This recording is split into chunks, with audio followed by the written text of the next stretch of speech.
Quelles sont vos attentes cette année? En avez-vous assez d'être immobilisé et désirez-vous un changement dans votre histoire? Vous sentez-vous découragé et avez-vous besoin de renouveler vos forces pour avancer? Si l'un de ces cas vous concerne, alors Dieu vous appelle aujourd'hui. Le signe que vous attendiez est arrivé. Dieu dit, « Je m'apprête à agir en votre faveur, je m'apprête à répandre mes bénédictions dans votre direction. » Oui, bien-aimé, ce message est pour vous. C'est la confirmation que vous attendiez. Avant de continuer, abonnez-vous à cette chaîne. Enfant de Dieu, lève-toi. Ne sois plus découragé, car ton secours est arrivé. Ne pense plus à abandonner, car Dieu s'apprête à changer ton histoire. Je sais que vous avez tant attendu ce jour. Vos yeux ont cherché un signe, en pensant, si seulement Dieu me donnait une confirmation sur ce que je suis sur le point de faire, s'il envoyait quelqu'un avec une parole, alors je pourrais être sûr que je suis sur la bonne voie. C'est cette confirmation. Il a vu votre cœur et vous l'a envoyé. Aujourd'hui, il vous dit, au lieu de votre honte, vous recevrez une double portion. Au lieu de la dégradation, vous vous réjouirez de votre héritage. Ainsi, vous hériterez d'une double portion sur votre terre, et la joie éternelle sera vôtre. Ésaïe 61, 7, j'attends un Amen fort de votre part, peut-être même en le tapant dans les commentaires. La Bible nous dit, dans le livre d'Ésaïe, voici, le bras de l'Éternel n'est pas trop court pour sauver, ni son oreille trop dure pour entendre. Dieu n'est pas loin pour écouter, il n'est pas faible ou sans bénédiction. Il est capable de provoquer le changement que vous désirez. Cependant, lorsque nous traversons des situations difficiles et que nous ne voyons pas immédiatement l'intervention de Dieu, nous avons tendance à penser qu'il est lent ou incapable d'aider. Souvent, le défi n'est pas de croire en ce que Dieu peut faire, mais de croire qu'il le fera.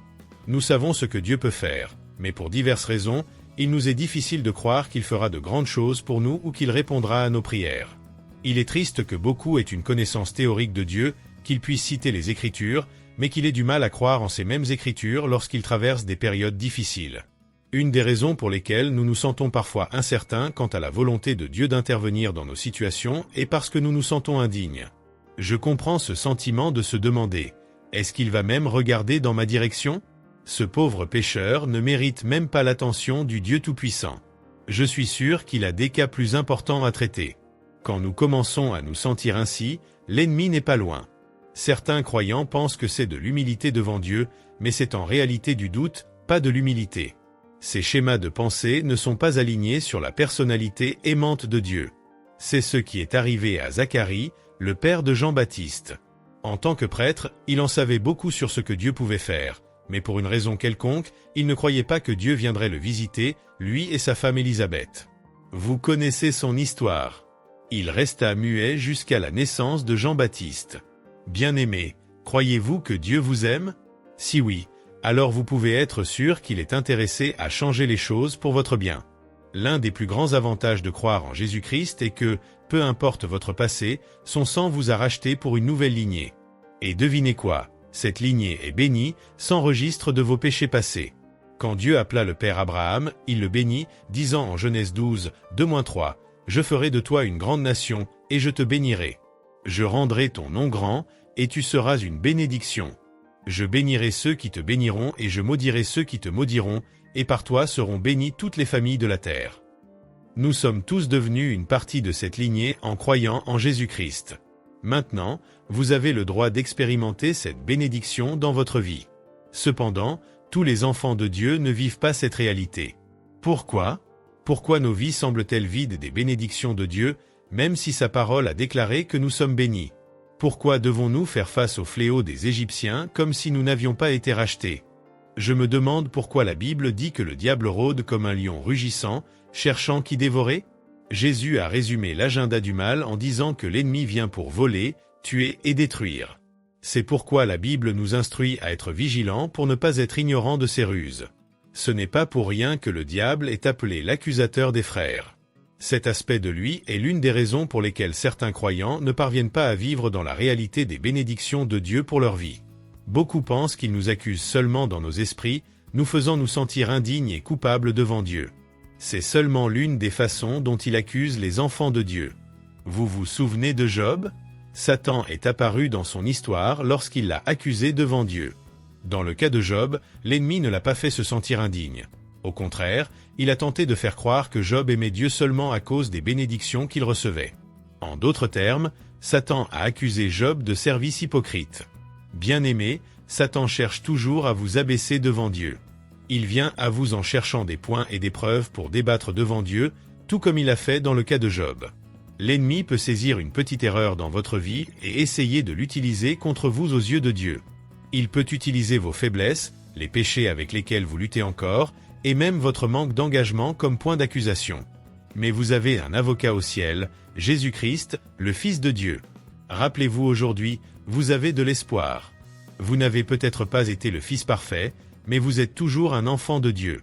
Tant que vous restez sous son autorité, l'ennemi ne pourra pas vous empêcher de jouir des bénédictions de Dieu. Le sang de Jésus nous qualifie pour des choses que nous ne méritons pas. Ce que Dieu est prêt à faire dans votre vie est certain. Il a décidé d'agir avec sa puissance. Cependant, outre les accusations de l'ennemi, vous pouvez également entraver l'action de Dieu dans votre vie. Votre plus grand ennemi, c'est vous-même. Si vous pouvez vous vaincre vous-même, vous pouvez vaincre l'ennemi. Quand vous êtes plein de doutes, la Bible vous décrit comme un homme à l'esprit double, et Dieu dit qu'une telle personne ne doit pas s'attendre à recevoir quelque chose de lui. Bien-aimé, nettoyez votre cœur des doutes. Ne remettez pas en question si Dieu peut ou s'il va faire quelque chose. Bien sûr qu'il le peut et le fera. Il peut vous bénir, il peut envoyer quelqu'un pour payer vos dettes, il peut faire pencher la balance judiciaire en votre faveur, car il est le Dieu Tout-Puissant. Ne laissez pas de place aux pensées douteuses, car elles vous empêcheront de recevoir de Dieu. Il y a des croyants qui pensent que les bons jours et les moments heureux ne viendront que lorsque nous serons au ciel. Ils passent leur voyage à se lamenter sur une vie que Dieu n'a pas ordonnée pour eux. Dieu n'est pas heureux de voir ses enfants vivre sous des malédictions. Il n'est pas heureux de voir ses enfants privés de ce qui leur revient légitimement. Mais quand nous doutons de lui ou que nous ne connaissons pas nos droits en lui, il y a peu qu'il puisse faire pour nous. C'est pourquoi vous devez croire qu'il est sur le point de rendre votre vie belle. Ésaïe 60, 17-20 dit qu'au lieu du bronze, il apportera de l'or, au lieu du fer, de l'argent, au lieu du bois, du bronze, et au lieu des pierres, du fer. Il fera de la paix votre gouverneur et du bien-être votre dirigeant. Il n'y aura plus de violence dans votre pays, ni de ruine ou de destruction dans vos frontières, mais vous appellerez vos murs salut et vos portes louanges. Ceci est juste l'un des versets de la Bible qui montre comment Dieu vous a béni. Jouir des bénédictions de Dieu ici sur terre ne vous rend pas mondain. La pauvreté et les difficultés ne sont pas synonymes de christianisme.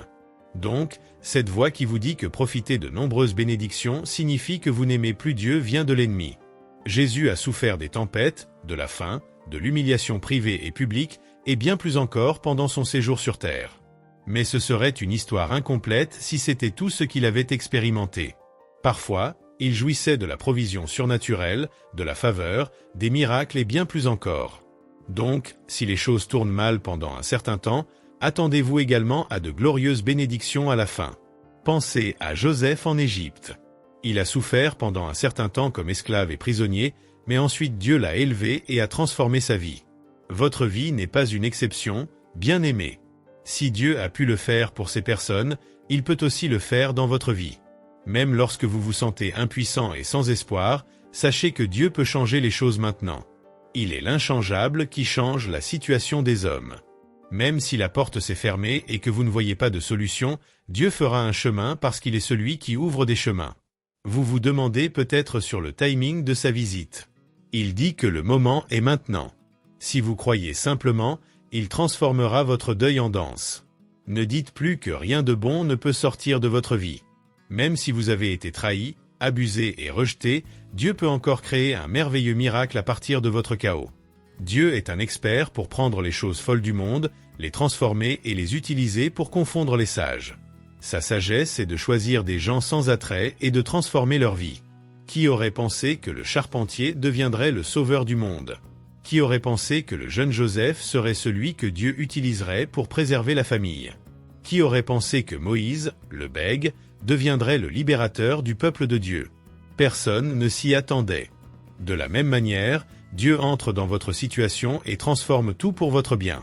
Quelle que soit la circonstance qui semble trop grande pour vous, ce que vous pensez être votre fin, sachez que la bonté de Dieu suivra ceux qui croient en sa parole. Dieu est celui qui fait pleuvoir sur les justes et sur les injustes. Il fait aussi briller le soleil sur les méchants et sur les bons. Jacques 1h17 nous dit que toute bonne et parfaite donation vient d'en haut, descendant du Père des Lumières célestes, en qu'il n'y a ni changement ni ombre de variation. Dieu ne fait pas de discrimination, il ne favorise personne. Alors, venez à lui tel que vous êtes, croyant qu'il est capable de faire infiniment plus que tout ce que vous pouvez demander ou penser. Pour lui, rien n'est impossible. Avec lui, toutes choses sont possibles. La présence et l'intervention de Dieu ne changent pas seulement les situations, mais aussi les personnes, réparent les relations brisées et guérissent les cœurs blessés. Il guide même les cœurs des rois dans la direction qu'il veut. Peut-être que vous cherchez une solution pour votre mariage en crise, ou pour vos finances difficiles, ou peut-être que vous faites face à des difficultés avec votre adolescent. Quoi qu'il en soit, l'intervention de Dieu est tout ce dont vous avez besoin. Il vous dit, « Voici, je vais faire une chose nouvelle, et maintenant elle germera, ne la connaîtrez-vous pas ?» Tout comme il a fait avec Joseph, le tirant de la prison pour le placer devant le roi d'Égypte, il est prêt à vous sortir des bas-fonds de votre vie. Dieu vous conduit vers l'une des meilleures saisons de votre vie. Vous avez passé trop de temps en prison dans la vie, dans les dettes et dans la solitude. Vous avez pleuré suffisamment, vous avez été oublié et rejeté. Maintenant, il est temps qu'il se souvienne de vous. Ce changement peut venir sous différentes formes. Une promotion, un nouvel et meilleur emploi, une réunion familiale ou une connexion divine. Soyez attentifs, car cela est sur le point de se produire. Prions. Seigneur notre Dieu, qui as fait les cieux et la terre par ta grande puissance et par ton bras étendu, rien n'est trop difficile pour toi. Nous lisons comment tu entres dans des situations impossibles et changes les récits. Aujourd'hui, nous voulons voir ta puissance se manifester dans la vie de ton peuple. Nous te demandons d'intervenir dans leur situation et de faire que tout coopère pour leur bien, au nom de Jésus. Tout comme tu as aidé Marie à croire en ce que tu étais sur le point de faire dans sa vie, nous te demandons d'aider ceux-ci à regarder au-delà de leurs situations actuelles et à avoir confiance en ta capacité à changer leurs circonstances. Là où ils ont lutté sans espoir de délivrance, nous te demandons de regarder avec compassion et de les libérer de ta main droite victorieuse, Seigneur. Nous ne savons pas si tes enfants luttent avec des besoins physiques, émotionnels ou spirituels, mais nous savons que tu es la réponse à toute lutte dans nos vies. Fais donc éclater ta puissance et donne-leur un témoignage indéniable.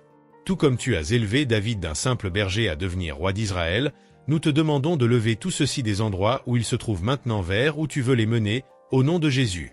Que leur espérance soit renouvelée, que ta bonté et ta miséricorde commencent à les suivre, au nom de Jésus.